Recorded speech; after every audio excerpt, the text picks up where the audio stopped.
Hello दोस्तों, आप सभी का स्वागत करता हूं जानकारी बाबा पे। दोस्तों, एक ख्वाहिश हम सबके मन में रहती है या फिर कह सकते हैं कि क्यूरियोसिटी रहती है जानने की कि ये जो मूवीज होती हैं इनकी कमाई कैसे होती है। जैसे कि हम सुनते हैं इस मूवी ने 1000 करोड़ कमाए, इसने 800 करोड़, इसने 200 करोड़ और इसने 400 करोड़ का आंकड़ा जो है वो पार कर लिया। तो ये कैसे होता है और ये कमाई कैसे होती है? आपको लगता होगा कि जब मूवी थिएटर में रिलीज होती है और उसकी कमाई के अनुसार ये कमाई गिनी जाती है, या फिर ऐसा भी लगता होगा कि कई सारे थिएटर की जो टिकट होती है वो 100 रुपए की होती है, कहीं 500 रुपए की होती है और कहीं 50 रुपए की भी होती है। तो इससे कैसे पता लगाया जाता है कि इस थिएटर में इतनी टिकट बिकी और इसकी कमाई इतनी हुई है? तो चलिए आज इस वीडियो में मैं आपको पूरी जानकारी देने वाला हूँ कि एक मूवी बनने में कितना खर्चा होता है और अगर वो खर्चा होता है तो उससे कमाई कैसे होती है। दोस्तों, आज के टाइम में समझाना आसान है, लेकिन कुछ साल पहले अगर ये बात मैं समझा रहा होता तो शायद उतने अच्छे से समझ में आपको नहीं आती। आज हम कई सारे रियलिटी शोज देखते हैं जिसमें एक्टर और एक्ट्रेस आती हैं अपनी मूवी का प्रमोशन करने के लिए, लाइक कपिल शर्मा शो हो गया या कोई भी रियलिटी शो हो गया जहाँ पे प्रोड्यूसर आते हैं, डायरेक्टर आते हैं, एक्टर आते हैं। प्रोड्यूसर कौन होता है? प्रोड्यूसर वो बंदा होता है जो कि इस मूवी के अंदर खर्चा करने वाला होता है। मूवी अभी बनना शुरू होने वाली है तो उसमें कितना खर्चा होगा वो टोटल खर्चा प्रोड्यूसर करता है, डायरेक्टर अपनी डायरेक्शन देता है और एक्टर्स अपने उस मूवी में एक्ट करते हैं। प्रोड्यूसर को ये सारी चीजें पहले देखनी होती है कि कौन सा एक्टर इस मूवी में काम करने वाला है, कौन एक्ट्रेस इसके अंदर काम करने वाली है और ये मूवी जो लिखी गई है उसका राइटर कौन है, क्योंकि उस राइटर को भी इन्हें एक अच्छी खासी रकम देनी होती है। तो इस तरह से सबके खर्चे निकाले जाते हैं और मूवी फिर कहाँ शूट होनी है, किस लोकेशन पे जानी है, उनका रहने का खर्चा, खाने का खर्चा और जितना भी स्टाफ क्रू वहाँ पे होता है उन सब का खर्चा। और उसके बाद मूवी का टोटल बजट निकाला जाता है कि मूवी कितने की बनने वाली है और उस आधार पे प्रोड्यूसर जो है वो खर्चा करता है। क्योंकि दोस्तों, हम सब जानते हैं कि हिंदुस्तान के अंदर स्टोरी अच्छी हो या ना हो, लेकिन अगर उसमें जाना माना चेहरा है तो वो मूवी चलने के चांसेस बहुत ज्यादा हो जाते हैं।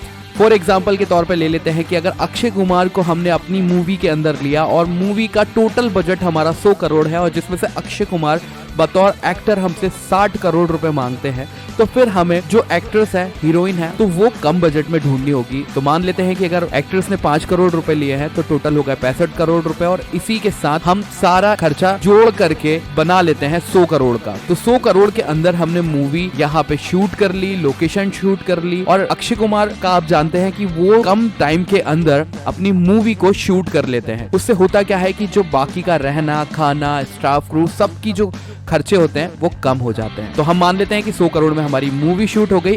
अब इस 100 करोड़ को प्रोड्यूसर कैसे कमाएगा? तो चलिए बढ़ते हैं वीडियो में आगे। प्रोड्यूसर की कमाई के 2 तरीके हैं। तो पहला तरीका मैं आपको बताता हूँ। प्रोड्यूसर ने ये मूवी सीधी उठा के बेच दी किसी डिस्ट्रीब्यूटर को। अब ये डिस्ट्रीब्यूटर कौन होते हैं ये भी मैं आपको समझा देता हूँ। डिस्ट्रीब्यूटर वो बंदा होता है जो कि मूवी को खरीद लेता है और उसके बाद वो अलग अलग प्लेटफॉर्म पे उस मूवी को बेचता है। तो ये डिस्ट्रीब्यूटर कौन होते हैं? जैसे कि आपने देखा होगा मूवी शुरू होती है तो कई बार मूवी शुरू होने से पहले हमें दिखाई देता है धर्मा प्रोडक्शन, यशराज प्रोडक्शन, ये सारे प्रोडक्शन जो होते हैं वो डिस्ट्रीब्यूटर होते हैं। तो मान लेते हैं कि हमारे प्रोड्यूसर ने 100 करोड़ की मूवी सीधी इनको 150 करोड़ में बेच दी और प्रोड्यूसर का जो फायदा हो गया वो हो गया 50 करोड़ का। लेकिन इसके अलावा भी जो कमाई होती है, आपने अलग अलग एप्लीकेशंस देखी होंगी जहां पे आप म्यूजिक सुन सकते हैं और आपने कई बार रेडियो पे भी सुना होगा कि सबसे पहले ये गाना सुन रहे हैं आप इस एफएम पे। तो इसके जो राइट्स होते हैं वो इन सभी चैनलों को या एप्लीकेशंस को या फिर रेडियो को या टीवी वालों को ये बेच देते हैं, जिससे एक अच्छी खासी मोटी रकम भी ये कमा लेते हैं। अब अगर मूवी फ्लॉप भी हो जाती है तो भी एक अच्छी खासी मोटी रकम ये कमा चुके होते हैं मूवी के रिलीज होने के पहले। दोस्तों, अब बारी है दूसरे तरीके से प्रोड्यूसर कैसे पैसे कमाता है ये जानने की। जैसे कि हम सभी जानते हैं दोस्तों कि सलमान खान भी आजकल प्रोड्यूसर हो गए, अक्षय कुमार भी प्रोड्यूसर हैं, जॉन इब्राहिम भी प्रोड्यूसर हैं और कंगना रनावत भी प्रोड्यूसर हैं। तो हमारी मूवी के अंदर अक्षय कुमार काम कर रहे थे और वो अपनी मूवी के खुद प्रोड्यूसर है, तो उन्होंने 60 करोड़ ना लेते हुए इस मूवी को खुद प्रोड्यूस किया और इसमें टोटल खर्चा हुआ उनका 100 करोड़ का। अब इस मूवी को डिस्ट्रीब्यूटर को ना बेचते हुए 15-20 करोड़ रुपए और लगा के इस मूवी को उन्होंने और प्रमोट किया रियलिटी शोज में जाकर के, ऑनलाइन प्लेटफॉर्म के ऊपर जैसा नेटफ्लिक्स हो गया, अमेजोन प्राइम हो गया, यहाँ पे छोटे छोटे टीजर चला करके और इंस्टाग्राम के ऊपर रील्स बना करके अपने मूवी के डायलॉग्स की या फिर सॉन्ग्स की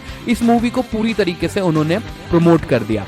अब दोस्तों यहाँ से उनकी मूवी हो गई अच्छे से प्रमोट। अब यहाँ से उनकी कमाई जो है, जो कि डिस्ट्रीब्यूटर के पास जानी थी, वो कमाई भी उन्होंने ले ली। हाँ दोस्तों, एक बात और कि सैटेलाइट के थ्रू भी ये पैसा कमा लेते हैं। कैसे? आपने देखा होगा कि कई सारे टीवी चैनल पे ये बोलते हैं कि ये मूवी पहली बार देख रहे हो आप यहाँ, तो मूवी रिलीज होने के पहले ही ये बेच चुके होते हैं उन टीवी चैनल्स को अपनी मूवी। तो यहाँ से भी इनकी एक अच्छी खासी रकम जो है वो मिल चुकी होती है। यानी कि अगर 100 करोड़ की मूवी है तो अब तक वो 200 करोड़ तो कमा चुके हैं, और ये मूवी अभी तो थिएटर्स में आई ही नहीं है। पेपर वर्क के थ्रू ही वो लगभग 100 करोड़ से ज्यादा का प्रॉफिट कमा चुके होते हैं। तो दोस्तों, अब बारी आती है मूवी के रिलीज होने की, और मूवी ज्यादा करके आपने देखा होगा फ्राइडे को रिलीज होती है, क्योंकि इसके बाद आता है वीकेंड, और इन वीकेंड में हम चाहते हैं कुछ एंटरटेनमेंट देखना, और अगर हमारे फेवरेट एक्टर की मूवी है तो 100% हम उसे देखने चाहते हैं। कैसे कमाई होती है डिस्ट्रीब्यूटर की और थिएटर मालिक? तो दोस्तों, यहाँ पे होता है रेशो डिसाइड, की जो टिकट का चार्ज होता है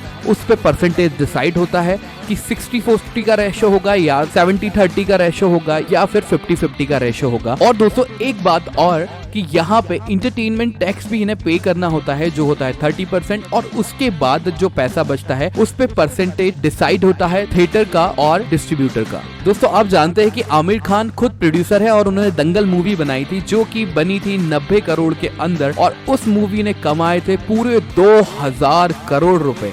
अब आप सोच सकते हैं कि ये जो कमाई है वो कितनी ज्यादा हो गई खुद प्रोड्यूसर बनने से आमिर खान की। तो दोस्तों, उम्मीद करता हूँ कि ये पूरी जानकारी आपको समझ में आई होगी, लेकिन एक वीडियो और मैं बनाने वाला हूँ जिसमें मैं बताने वाला हूँ कि अगर जब सोशल मीडिया और इस तरह से प्रमोट नहीं करी जाती थी मूवी को, यहाँ पे रियलिटी शोज नहीं होते थे, तब मूवी को कैसे प्रमोट करते थे और कैसे रेवेन्यू कमाया जाता था, और उस मूवी का कैसे परसेंटेज निकाला जाता था, उसके ऊपर भी सेकंड पार्ट बनाने वाला हूँ, उसे भी जरूर देखिएगा।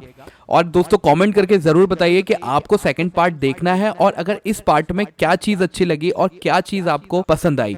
वीडियो को लाइक और शेयर करना ना भूलिएगा। दोस्तों, आपका सपोर्ट मुझे जरूर चाहिए, जो कि आप दे सकते हैं मेरे चैनल को सब्सक्राइब करके, और मिलेंगे अब हम अगले पार्ट में। थैंक यू दोस्तों।